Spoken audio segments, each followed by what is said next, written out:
Ilang oras lang ang lumipas, doon ipinaliwanag ni Aiktani ang sitwasyon tungkol kay Mako at kung bakit gusto niyang mangyari ang karerang ito. Hindi maintindihan ni Takumi kung bakit gagawa ng ganito si Aiktani para sa babaeng kakakilala lang niya, lalo na kung mukhang siya pa ang malalagay sa alanganin. Pero paulit-ulit na nakiusap si Aiktani hanggang sa pumayag din si Takumi. Kahit ganoon, malinaw na hindi pa rin niya lubos maintindihan kung bakit kailangang mangyari ang laban. Pagbalik nila sa gas station, halos mabigla si Atsuki nang marinig na papayag si Takumi na makipagkarera sa SEAL 80 sa Usoy. Napaisip naman si Yuchi kung may dahilan si Takumi bukod sa simpleng panalo. Samantala sa Fujiwara Tofu Shop, napansin ni Bunte na ubos na ang sigarilyo niya kaya lumabas siya para bumili. Paglabas niya, laking gulat niya nang napansin niyang ang nakapark sa pwesto ng AE-86 ay ang AE-85 ni Atsuki. Habang papunta naman sila sa Usoy, hindi napigilan ni Kenji na komprontahin si Aiktani. Tinanong niya kung kanino ba talaga siya papanig sa laban. Para kay Kenji, hindi patas na isugal ang kaibigan para lang sa babae. Isa pa, duda siya kung may laban si Takumi sa Usoy dahil hindi pa ito nakakarera roon. Kaya binigyan niya si Aiktani ng pagpipilian, tumigil sila ngayon at kanselahin ang laban, o masisira ang tiwala nila bilang magkaibigan. Dahil sa tensyon, huminto muna sila sa isang rest stop. Doon sinabi ng Speedstars kay Takumi na hindi niya kailangang makipagkarera kung ayaw niya. Pero ngumiti lang si Takumi at sinabing gusto niya ang laban. Para sa kanya, exciting ito at walang dahilan para umatras. Kahit matalo siya, ayos lang. Hindi rin mahalaga kung masira ang reputasyon niya kung hanggang aki na lang naman iyon. Sa expressway, humingi ng paumanhin si Kenji kay Aiktani dahil sa pagiging harsh niya kanina. Sa loob ng AE-86 may sariling ideya si Atsuki, mauna si Takumi at harangan na lang si Mako para hindi siya makalusot. Pero tumanggi si Takumi dahil para sa kanya, hindi magiging totoong laban iyon. Pagdating sa Usoy, abala sina Mako at Sayuki sa paghahanda ng SEAL 80. Binalaan ni Sayuki si Mako na hindi ordinaryong kalaban ang haharapin nila, pero imbes na kabahan, lalo pang na-excite si Mako nang marinig na ang AE-86 ang kalaban. Nang dumating ang Speedstars kasama si Takumi, nagulat sila sa sobrang bata ng driver. Dahil makitid ang course ng Usoy, ipinaliwanag ni Sayuki ang cat and mouse rule, isang kotse sa harap, isa sa likod. Binigyan niya si Takumi ng pagpipilian kung mauuna ba siya o hahabol. Dinala siya ng Speedstar sa gilid at sinabing mas mabuting mauna siya para makabisado ang kalsada. Pero tumanggi si Takumi at piniling humabol. Sa starting line, nahihiyang humingi ng paumanhin si Aiktani dahil pakiramdam niya ginagamit lang niya si Takumi para magmukhang cool kay Mako. Pero kalmado lang ang sagot ni Takumi, huwag siyang mag-alala, mananalo siya. Samantala sa Tofu Shop, nakatanggap ng tawag si Bunte mula kay Yuji na nagkukwento tungkol sa laban sa Usoy. Hindi na ito pinatagal ni Bunte at sinabi lang niya ang isang bagay, mananalo si Takumi. Bago magsimula ang laban, sinabi ni Takumi kay Aiktani na may plano siya kung bakit siya hahabol sa likod, isang ideyang pumasok sa isip niya. Ang kailangan na lang gawin ng lahat, maghintay at panoorin kung paano ito gagana. Pag-start ng karera sa Usoy agad napansin ni Takumi kung gaano kabilis ang SEAL 80 ni Mako. Sa unang ilang segundo pa lang, ramdam na niya na iba ang takbo nito kumpara sa mga kalaban niya sa Akina. Pero imbes na kabahan, lalo siyang naging kalmado.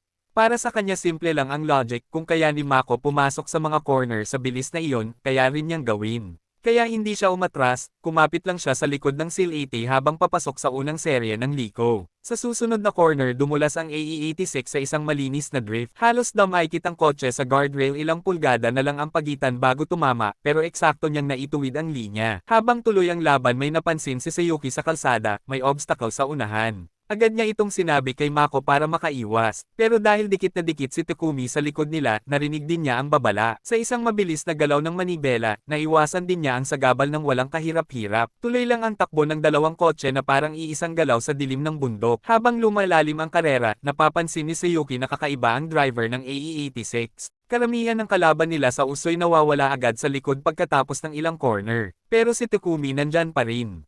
Kahit gaano kabilis ang SEAL 80, hindi siya nawawala sa salamin. Para kay Mako, mas lalo lang nitong pinapasaya ang laban. Hindi lang basta challenger, kundi driver na kayang sumabay sa bilis nila. Pero sa loob ng AE-86 may napapansin si Takumi. Kahit nakakapit siya sa bilis ng SEAL 80, may isang bagay na hindi pa niya mahuli, ang rhythm ng dalawa. Ang Usoy ay may kakaibang flow, parang sayaw ng dalawang driver na sanay sa bawat galaw ng kalsada. Halatang kabisado ni Mako at Sayuki ang bawat corner, bawat timing ng preno, at bawat acceleration palabas ng Liko.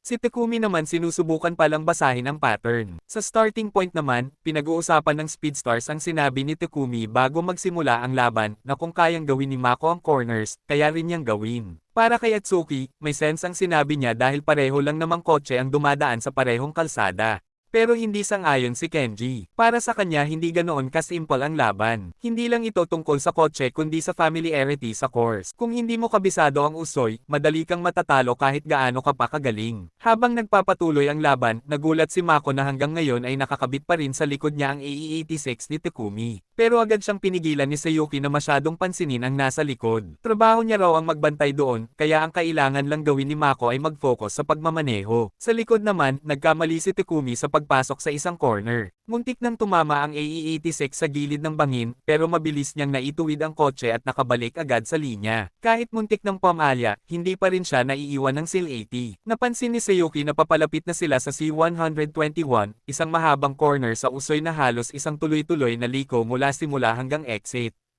Dahil sa haba at bilis ng pasok dito, kailangan mong kontrolin ang drift sa buong corner, kung hindi ay mawawala ka sa linya bago pa makarating sa dulo. Kaya sinabi ni Sayuki kay Mako na i-drift nila ang buong C-121 mula entry hanggang exit. Para sa kanya, imposibleng makasunod si Takumi sa ganitong galaw hanggang dulo. Sumugod ang dalawang kotse sa C-121 sa mataas na bilis. Habang ginagawa ng SEAL-80 ang mahabang drift, napansin ni Sayuki sa salamin na ginagaya rin sila ng AE-86. Hindi lang basta sumusunod si Takumi, eksaktong-eksakto rin ang timing ng galaw niya. Lalo siyang nabigla at napaisip kung kakayanin ba nitong makalabas sa masikip na exit ng hindi bumabangga.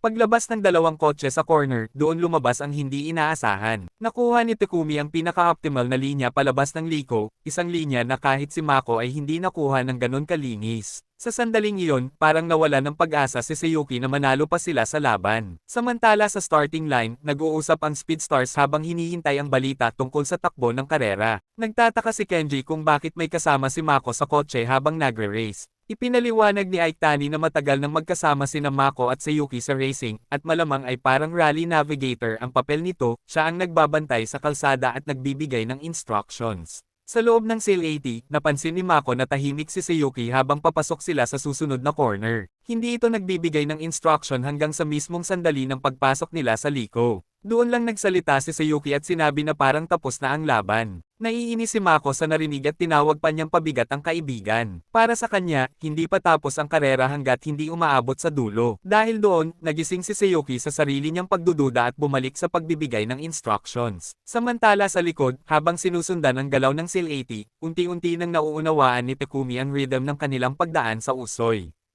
Sa kabilang banda, makikita si Natsuki na pauwi na sakay ng isang mamahaling Mercedes-Benz kasama ang tinatawag niyang papa. Pagdating sa harap ng bahay, nagpasalamat si Natsuki sa oras na pinagsamahan nila ngayong gabi. Ngumiti naman ang lalaki at tinanong kung kailan sila muling magkikita. Ipinaliwanag ni Natsuki na malapit nang matapos ang bakasyon at magsisimula na ulit ang pasukan sa paaralan, kaya baka maging mas mahirap ang kanilang pagkikita.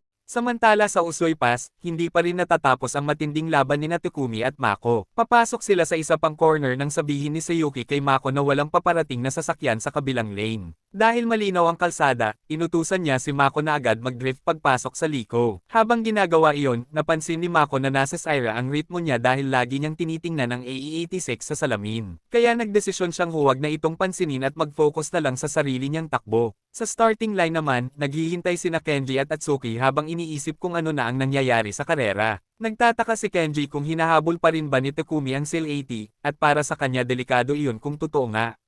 Habang nag-uusap sila, napansin ni Kenji na tila malalim ang iniisip ni Aitani habang nakasandal sa tabi ng kanyang Nissan Silvia. Tinukso niya ito at sinabing halatang si Mako ang nasa isip niya. Tumanggi si Aitani at sinabing wala siyang iniisip na ganoon pero hindi naniwala si Kenji. Para sa kanya, mabait na babae si Mako at dapat ay magkasama silang mag-enjoy pagkatapos ng karera. Sa kalsada naman, patuloy ang habulan ng AE-86 at SEAL-80. Bago pumasok sa isang corner, muling inutusan ni Sayuki si Mako na mag-drift sa mismong entry ng liko. Makalipas ang ilang sandali, sinabi ni Sayuki na may paparating na kotse sa kabilang lane, pero hindi pa nila ito makakasalubong hanggang makalampas sila sa tatlong liko. Dahil dito, sinabi niyang pasukin ni Mako ang susunod na corner ng buong bilis. Sinunod iyon ni Mako at mabilis silang dumaan hanggang makalampas sa sasakyang paparating. Napansin ni Sayuki na masyado nang pinipilit ni Mako ang kotse, pero hindi niya ito sinabi dahil baka masira ang ritmo ng kaibigan. Sa likod naman, hirap nang sumabay si Takumi sa bagong bilis ng SEAL 80. Alam niyang kung mas bibilisan pa niya, lalampas na siya sa limitasyon. Ramdam na rin niya na unti-unti nang nauubos ang kapit ng apat niyang gulong, kaya iniisip niyang baka hindi niya kaiinang tapusin ang laban kung magpapatuloy ang ganitong pace. Paglapit nila sa isa pang corner, sinabi ni Sayuki kay Mako na ito na ang huling pagkakataon nila para tuluyang makalayo sa AE-86. Dahil wala na namang sasakyang paparating, inutusan niya si Mako na pasukin ang susunod na liko ng pinakamabilis na kaya niya. Napansin ni Takumi na sobra ang bilis ng pasok ng SEAL 80, kaya nagdesisyon siyang bahagyang magbagal. Nagtaka si Sayuki kung bakit bumagal ang AE-86, ngunit nang ibalik niya ang tingin sa kalsada ay napansin niyang masyadong mabilis ang pagpasok ni Mako sa corner. Hindi na kayanin ng SEAL 80 ang sobrang bilis at nawalan ito ng kontrol, umiikot sa gitna ng kalsada. Muntik nang bumangga si Takumi pero nagawa niyang iwasan ito at napahinto ang AE-86 ilang metro sa harap nila. Sa sandaling iyon, inamin ni Mako at Sayuki ang pagkatalo. Sinabi ni Mako na habang tumatakbo ang laban ay, naramdaman niyang parang bumalik siya sa unang panahon na nagsisimula pa lang silang mag-racing. Sinagot naman siya ni Sayuki na ibinigay niya ang lahat hanggang sa huling liko, at susuportahan siya nito sa anumang desisyon niya pagkatapos nito. Pagbalik ng dalawang kotse sa starting line, nakita ng Speedstars na nasa unahan ng SEAL 80 kaya inakala nilang natalo si Takumi.